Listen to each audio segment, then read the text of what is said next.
오늘은 우리가 이사야 99번째 시간으로 공의로움과 평안이라는 제목으로 같이 말씀을 나누도록 하겠습니다.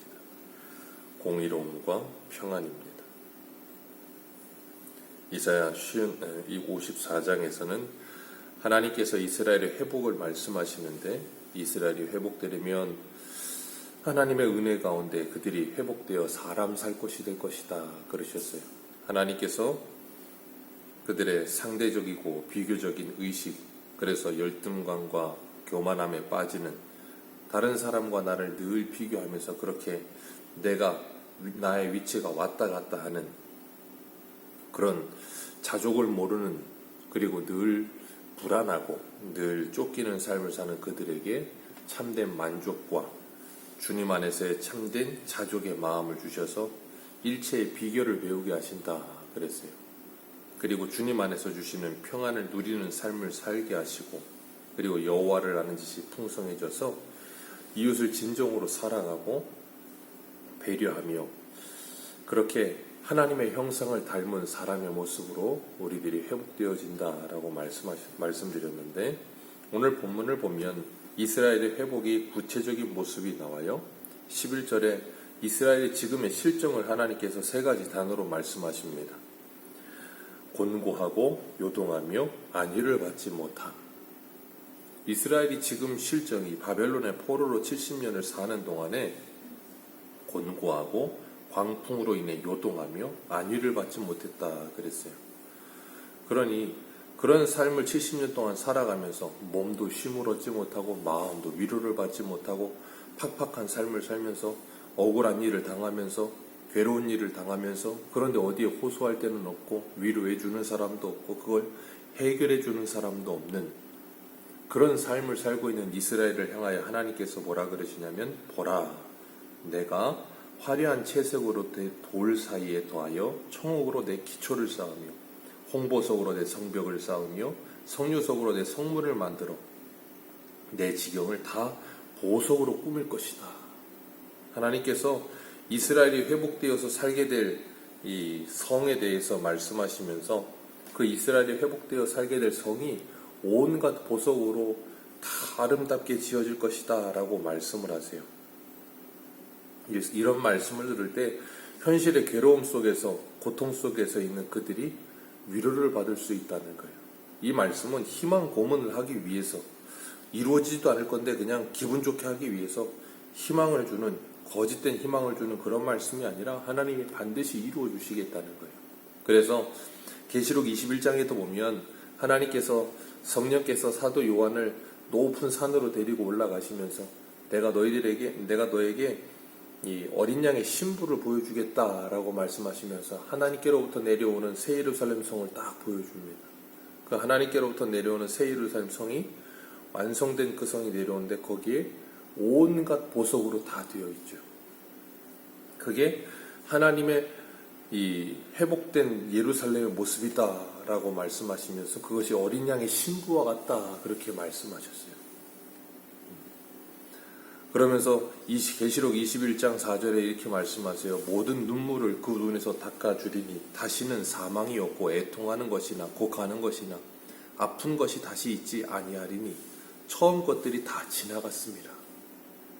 그리고 주님께서 우리에게 곤고하고 안위를 받지 못하고, 그리고 또 하나가 뭐였어요?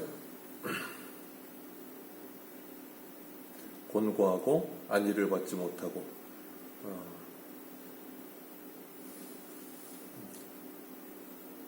요동하는 그들을 하나님께서 회복해 하시며 그들을 치료하시겠다라고 말씀하시는 겁니다. 하나님께서 바벨론에 잡혀간 그들을 그렇게 회복하시겠다라고 말씀하시는 것이고, 궁극적으로는 이 땅 가운데서 하나님의 백성들이 살아가다가 괴로움과 그 고통과 힘듦을 당하는 그들을 하나님께서 마지막 날에 다시 회복시키시겠다. 그래서 하나님의 성전을 완성하시겠다. 그리고 하나님의 백성들을 완전히 회복하시겠다라고 말씀하시는 거예요. 그렇기 때문에 새 예루살렘 성은 저 예루살렘에다가 제3성전을 짓는 게 아니라 하늘에서부터 내려오는 새 예루살렘, 주님께서 지으시는 그 새 예루살렘 성이 필요하다는 게 우리들에게.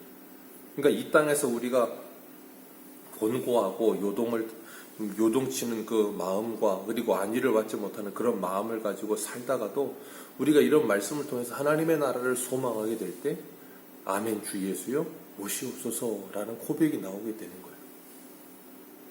그러니까 현실의 어려움이 우리로 하여금 현실의 어려움으로 끝내는 것이 아니라 하나님의 나라에 대한 소망으로 우리를 이끌어가는 거예요.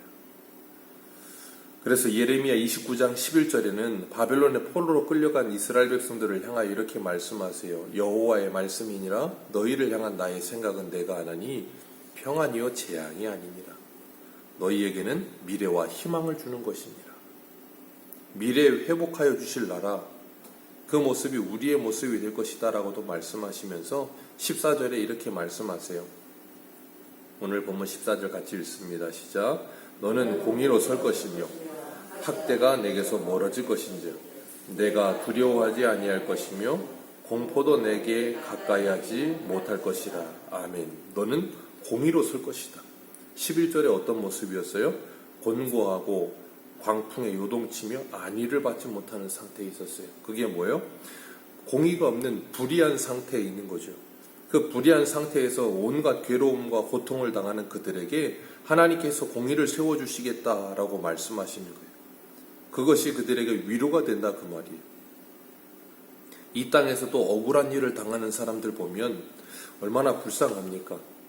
정말 말도 안 되는 억울함을 당해서 누구도 들어주지 않고 그러니까 오죽하면 그 1인 시위를 하겠다고 나가서 그렇게 하고 있겠어요.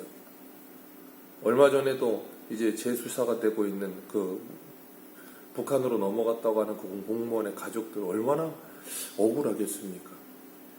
그리고 얼마 전에도 판결이 난 그 성추행으로 인해서 자살을 하게 된 그 여중사의 아버지를 보니까 판결이 났는데 자기 딸은 그 일로 인해서 목숨을 끊고 이제 이 땅에 없는데 그 가해자들은 형량이 7년 나왔어요. 그러니까 그 어머니는 오열을 하다가 실신을 해서 실려가고 아버지는 너무나도 억울하니까 그 판결을 받고 나오면서 온 상을 뒤집어 엎고 정말로 어떻게 하질 못해서 괴로워하더라고요. 얼마나 억울하겠습니까? 공의로움이 없기 때문에 그런 거예요. 가해자들이 그들이 가해한 만큼 제대로 된 형벌을 받지 못하니까 얼마나 억울하고 얼마나 괴롭겠어요. 내 딸은 이렇게 돼서 죽었는데 왜 이렇게밖에 나오지 않는가? 얼마나 괴롭겠습니까? 이 세상은 그렇게 어떤 재판이든 어떤 무엇이든 간에 올바른 판결이나 올바른 이 판단이 완벽하게 나올 수가 없어요. 그렇기 때문에 사람은 이 땅을 살아가면서 어느 누구나 다 억울할 수밖에 없습니다. 괴로울 수밖에 없어요. 그래서 곤고하고 마음이 요동치고 그런데 어느 누구에게도 위로를 받지 못해요. 어떻게 그들을 위로할 수 있겠습니까? 뭘 한다고 그들의 마음이 완벽하게 위로가 되겠어요? 안 됩니다. 그렇기 때문에 그 마음에는 눈물이 항상 남아있는 거예요. 그 눈물을 누구만 닦으실 수 있어요? 우리 주님께서만 닦으실 수 있는 거예요. 우리 주님께서만 그 괴로움을 끝내실 수 있는 거예요. 그렇기 때문에 우리가 이 땅을 살아가면서 그리스도인으로 산다는 것, 하나님의 백성으로 회복된 삶을 산다는 건 이런 곤고하고 광풍에 요동치는 마음을 가지고도 안위를 받지 못하는 이들에게 공의를 세워주는 거예요. 불의한 세상 속에서 공의를 세워주는 삶을 사는 거. 이사야 5장에 보면 포도원의 노래가 나옵니다. 하나님께서 극상품 포도나무를 심으셨어요. 그리고 좋은 열매 맺기를 원했는데 이스라엘 백성들은 들포도를 맺죠. 하나님이 맺기를 원하셨던 좋은 포도는 공의와 정의였어요. 그런데 포합과 부르짖음뿐이라 그랬습니다. 불의만이 가득한 거예요. 정의와 공의를 세우며 하나님의 나라를 온전히 세워가기를 원하셨는데 온갖 악행과 불의만이 가득한 땅이 되어 있는 거 이스라엘 땅. 미가서 6장 8절에는 사람아 주께서 선한 것이 무엇임을 내게 보이셨나니 여호와께서 내게 구하시는 것은 오직 정의를 행하며 인자를 사랑하며 겸손하게 내 하나님과 함께 행하는 것이 아니냐. 하나님이 원하시는 첫 번째가 뭐예요? 정의를 행하며 인자를 사랑하며 하나님과 함께 동행하는 것. 하나님이 요구하시는 건 그거예요. 아모스서 5장 24절에도 오직 정의를 물같이 공의를 마르지 않는 강같이 흐르게 할지어다. 하나님이 이 땅에 원하시는 것, 죄로 관영하여 온갖 불의가 가득한 세상 속에 하나님의 공의와 하나님의 정의가 올바르게 세워지는 것. 하나님은 그걸 원하세요. 그걸 위해 성도는 뭐예요? 이 땅을 살아가는 거예요. 그래서 하나님께서 성도의 이 빛의 자녀들의 열매가 뭐라 그랬어요? 에베소서에 보면 착함과 의로움과 진실함, 공의와 정의를 세우며 착하게 의롭게 진실하게 이 세상을 살아가는 거예요. 그러니까 그런 마음과 그런 신앙을 가지고 국회에 가야 하고, 그런 마음과 그런 신앙을 가지고 아이들이 교육을 받아서 검사도 되고 판사도 되고 변호사도 되고 의사도 되고, 그러면서 오늘날은 돈의 노예가 되어 모든 게 다 돈으로 연관되어 있지만 돈보다도 더 중요한 게 있다는 걸 분명히 아는 사람들이 이 세상에 세워져야 되는 거예요. 그게 뭐예요? 주기도문을 그래서 하잖아요.